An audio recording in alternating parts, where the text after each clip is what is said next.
नमस्कार स्टूडेंट, कल अपन ने प्रथम कोटि अभिक्रिया पढ़ी, उसके बाद संगत सिद्धांत पढ़ा और अभिक्रिया वेग को प्रभावित करने वाले कारक पढ़े। आज अपन लेसन नंबर 4 का एक बिंदु आरेनियस समीकरण एवं सक्रियण ऊर्जा की गणना पढ़ रहे हैं। आरेनियस समीकरण, आरेनियस ने ताप T, वेग स्थिरांक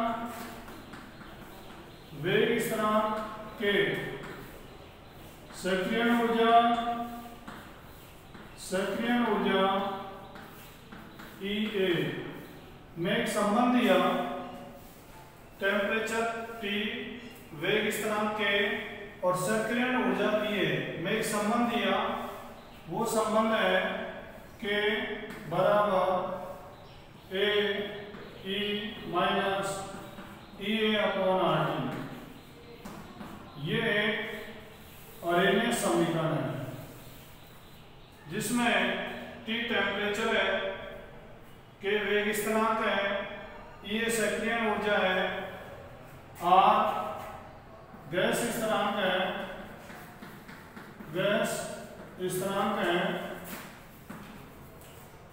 इसके बाद में A पूर्व चर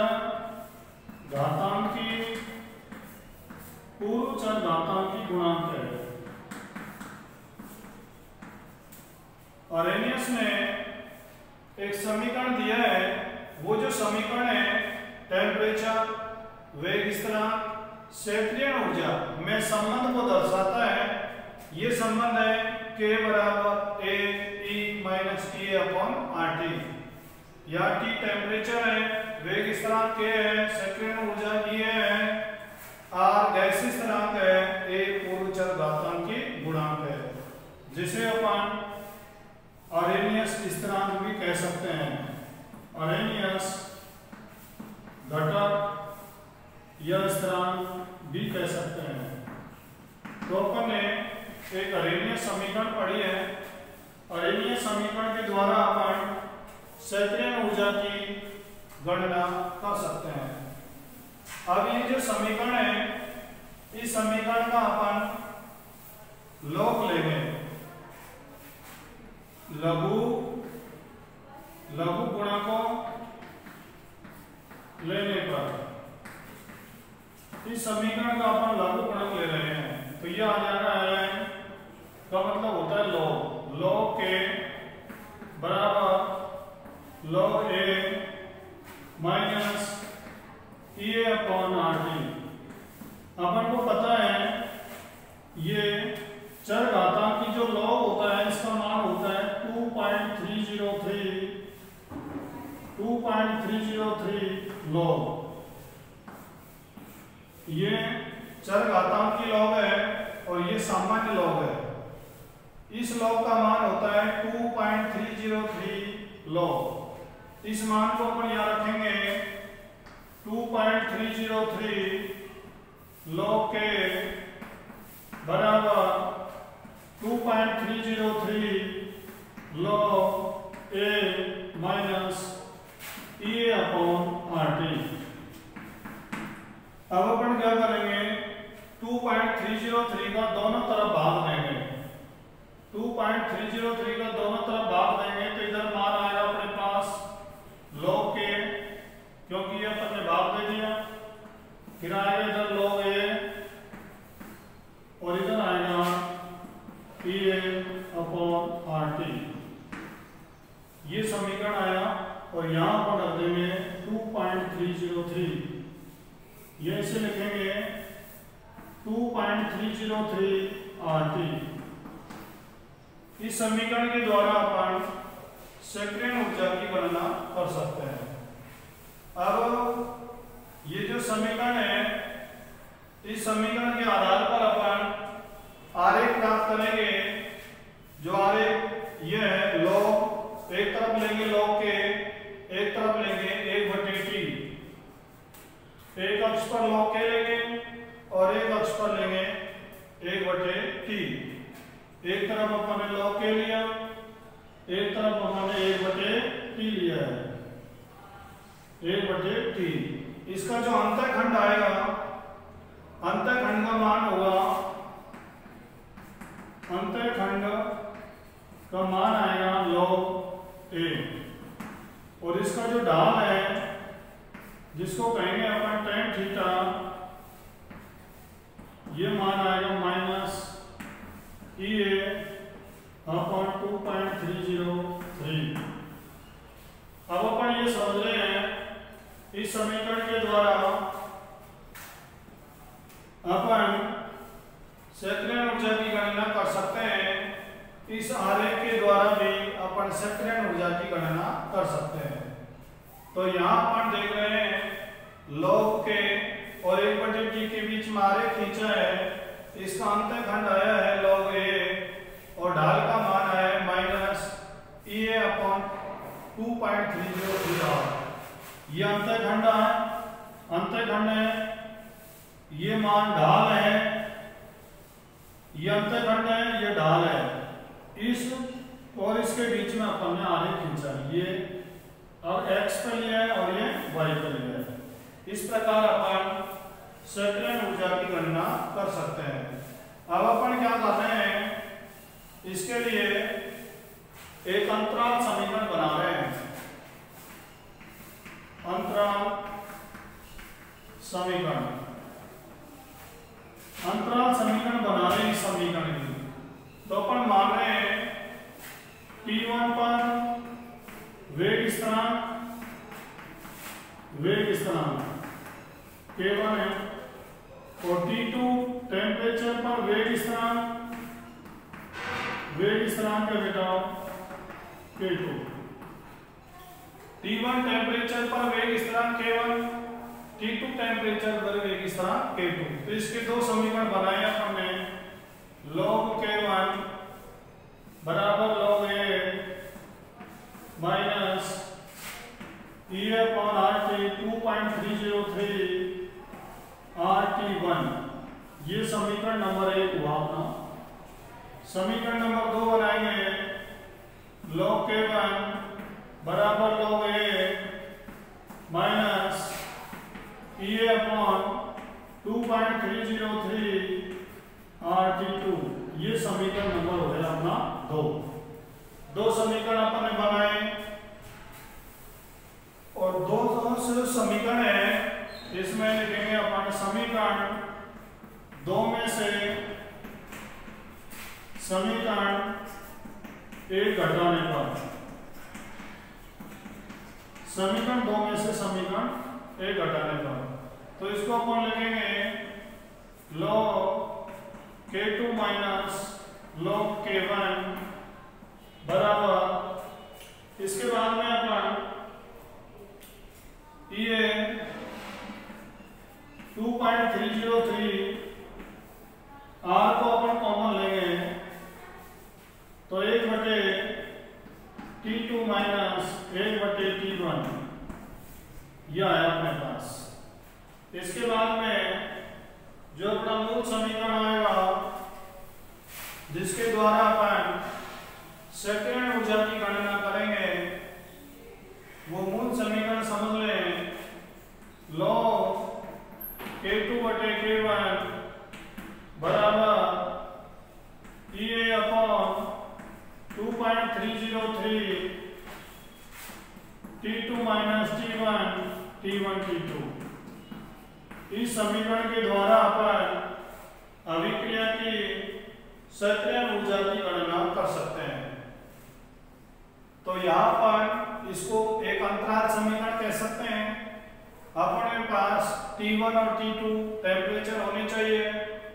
इसके बाद यहाँ देखो R भी है, यहाँ T1 T2 R K1 K2 और R तो स्थिरांक है, R स्थिरांक है। तो अपन सक्रियण ऊर्जा की अपन गणना कर सकते हैं।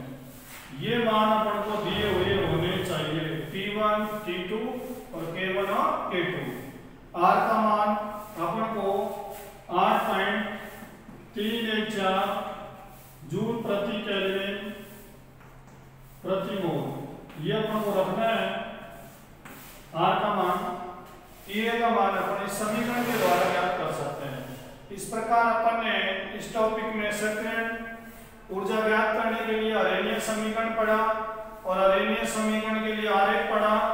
आरेख के बाद में एक अंतिम समीकरण पढ़ा। इस समीकरण के द्वारा अपन कोई भी अभिक्रिया है उसकी सक्रियण ऊर्जा की गणना कर सकते हैं। इस लेसन का अंतिम बिंदु पढ़ने जा रहे हैं और अंतिम बिंदु है सक्रियण ऊर्जा। सक्रियण ऊर्जा एवं संक्रमण अवस्था। संक्रमण अवस्था, ये दो बिंदु सक्रियण ऊर्जा क्या है ये अपन समझने जा रहे हैं। तो अपन ये समझ रहे हैं अभिकारक अणुओं को दी गई वह न्यूनतम अभिकारक अणुओं को वह दी गई न्यूनतम अतिरिक्त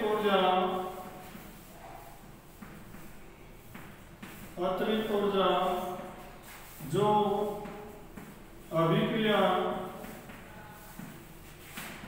के लिए आवश्यक हो,